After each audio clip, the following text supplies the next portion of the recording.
Good morning વિદ્યાર્થી મિત્રો. આજે આપણે વિષય સામાજિક વિજ્ઞાન ધોરણ 8 પાઠ 9 ઈસવીસન 1857નો સ્વાતંત્ર્ય સંગ્રામ ભાગ 2 વિશે આગળ આપણે ચર્ચા કરીશું. મિત્રો, ગયા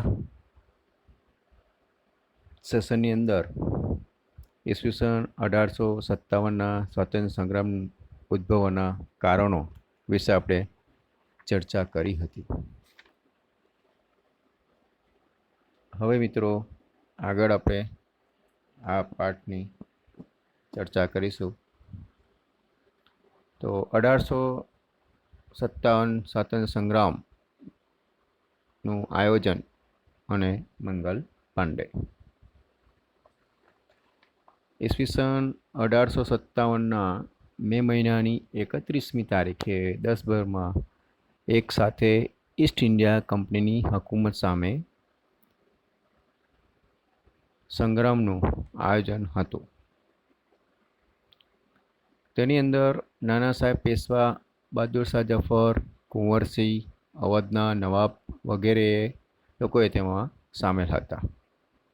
તેઓ કુશળ અને બહાદુર સેનાપતિ તાત્યા ટોપે અને તીક્ષ્ણ બુદ્ધિથી આયોજન કરનાર એની અંદર રંગો બાપુજી તથા પ્રખર ધારાશાસ્ત્રી પત્રકાર એવા અજીમુલ્લા ખાન પણ મહેનત કરી રહ્યા હતા. સંગ્રામ માટે પ્રજાને તૈયાર કરવા સૈનિકો માટે પ્રતીક રૂપે રોટી અને પ્રજા માટે કમળના પ્રતીકો ગામડાઓ સુધી પહોંચ્યા હતા. તેની અંદર મૌલવીઓ, પૂજારી, ભક્તો, ખેપિયાઓ, લોકનાયકો અને ઓલિયાઓ તેમજ ભજનીકોએ લોકો સુધી આ સંદેશ પહોંચાડવા માટે મોટો ભાગ ભજવ્યો હતો.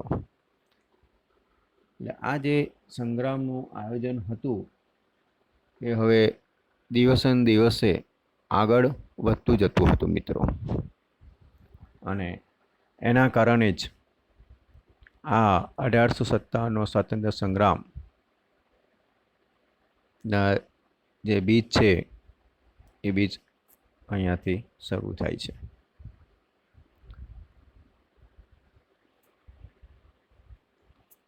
સ્વાતંત્ર્ય સંગ્રામની અંદર એનફિલ્ડ રાઇફલમાં ગાય અને ડુક્કરની ચરબીવાળા કારતૂસો વાપરવાનો મંગલ પાંડેએ વિરોધ કર્યો હતો.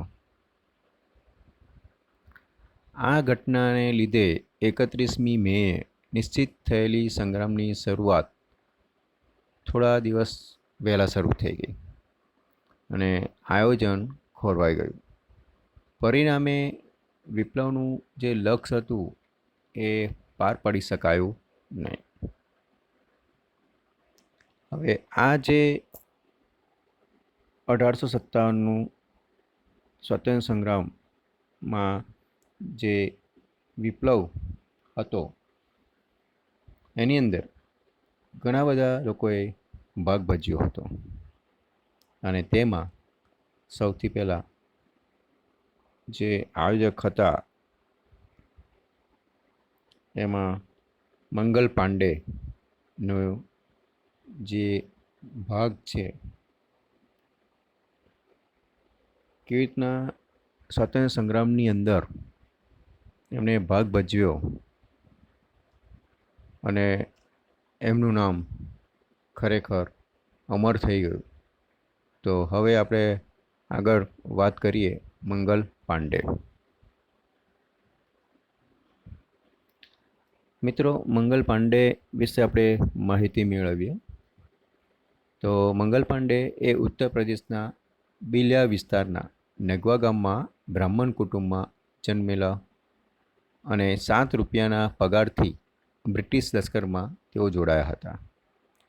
મંગલ પાંડે 29મી માર્ચના રોજ સંગ્રામ માટે તૈયાર થઈ ગયા હતા, અને 26 વર્ષના મંગલ પાંડેએ યુદ્ધના પોશાકથી સજ્જ થઈ માથે તિલક લગાવીને મેદાનમાં આવ્યા હતા. બાકીના સૈનિકોને પણ તેઓએ લલકાર્યા હતા જે સૈનિકો તેની સાથે હતા પણ 31મી મે સુધી રાહ જોવામાં સંમત હતા. મંગલ પાંડે એટલી જ ધીરજ રાખી શક્યા ન હતા અને તેને લીધે તેમને પકડી લેવાનો હુકમ મેજર હ્યુસેને આપ્યો હતો. પણ એ કોણ માને? મંગલ પાંડેની રાઇફલે તેને વીંધી નાખ્યો. બીજા અફસરને પણ મંગલ પાંડેએ દૂર ચડતા કરી દીધા હતા. હિન્દી સૈનિકોએ ધરપકડ કરવાની ના પાડી દીધી અને છેવટે બ્રિટિશ સૈનિકોનો ઘેરાવ વધતા મંગલ પાંડેએ આત્મબલિદાનનો માર્ગ પસંદ કર્યો હતો. તેમને પોતાની રાઇફલની ગોળી છોડીને જ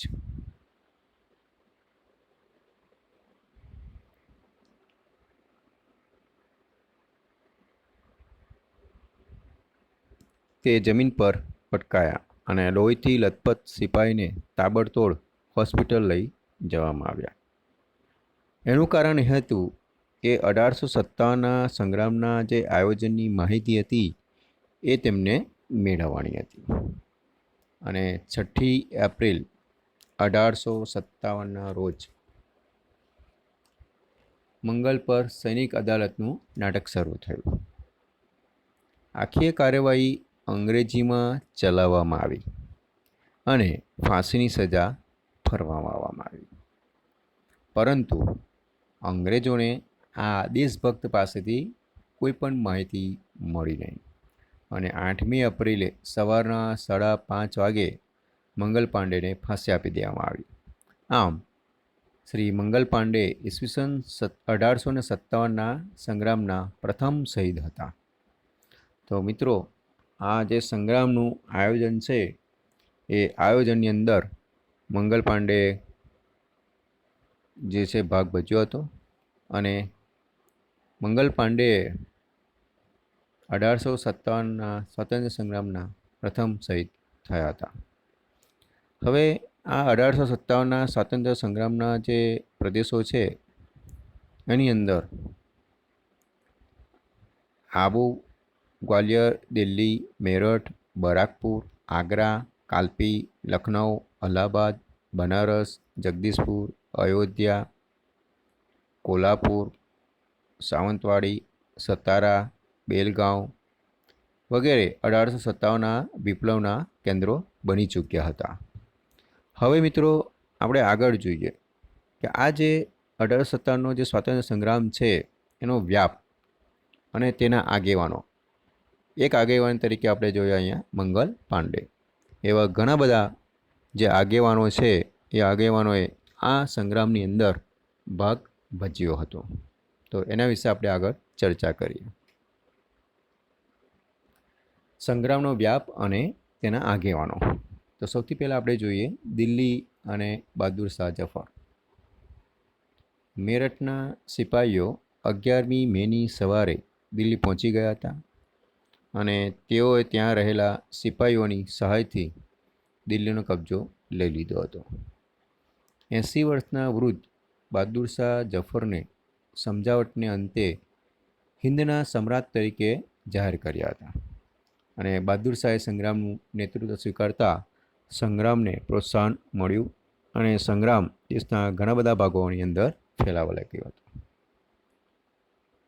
તો મિત્રો, આ હતા દિલ્હીના બહાદુર શાહ જફર. ત્યાર પછી બીજા જે છે એ કાનપુરના નાના સાહેબ પેશવા. કાનપુરમાં 4 જૂન 1857થી સ્વાતંત્ર્ય સંગ્રામની શરૂઆત થઈ અને સંગ્રામકારીઓએ શહેરનો કબજો સંભાળી લઈ પેશવા નાના સાહેબને આગેવાની લેવાની ફરજ પાડી દેવામાં આવી અને 22 દિવસના ઘેરા બાદ અનાજ પાણીનો પુરવઠો ખૂટી જતાં અંગ્રેજોને શરણાગતિ સ્વીકારવાની ફરજ પાડી હતી. તો મિત્રો, આ કાનપુરના નાના સાહેબ પેશવા એમણે પણ સ્વાતંત્ર્ય સંગ્રામની અંદર ભાગ ભજવ્યો હતો. ત્યાર પછી છે બિહારના કુંવરસિંહ. બિહારમાં પટના, જગદીશપુર, એ સંગ્રામના મુખ્ય કેન્દ્રો હતા. અને જગદીશપુરના 70 વર્ષના જાગીરદાર કુંવરસિંહે સંગ્રામની આગેવાની લીધી હતી અને તેમને એક નવયુવાનની જેમ અંગ્રેજો સામે લડી તેમનો વીરતાપૂર્વક સામનો કર્યો હતો. અને એકવાર તેમને હાથના કાંડામાં ગોળી વાગી ગઈ અને આ ગોળીનું જે ઝેર છે એ આખા શરીરમાં વ્યાપી ન જાય એ માટે પોતે જ પોતાની તલવારથી હાથને કોણીમાંથી કાપી ગંગા નદીમાં પધરાવી દીધો હતો. અને તે મૃત્યુ પામ્યા તે પહેલાં તેમને પોતાનું જે જગદીશપુર હતું એ અંગ્રેજોના કબજામાંથી છોડાવી લીધું હતું. તો અહીંયા મિત્રો બિહારના કુંવરસિંહ એમણે પણ આ સંગ્રામની અંદર આગેવાની લીધી હતી અને તેમને પણ આ સંગ્રામમાં ભાગ ભજવ્યો હતો. મિત્રો, આજે આ ટૉપિક અહીંયા પૂરો થાય છે. બાકીના ટૉપિક વિશે આપણે આગળના સેશનમાં ચર્ચા કરીશું. Thank you. ઘરે રહો, સુરક્ષિત રહો અને બનતા રહો.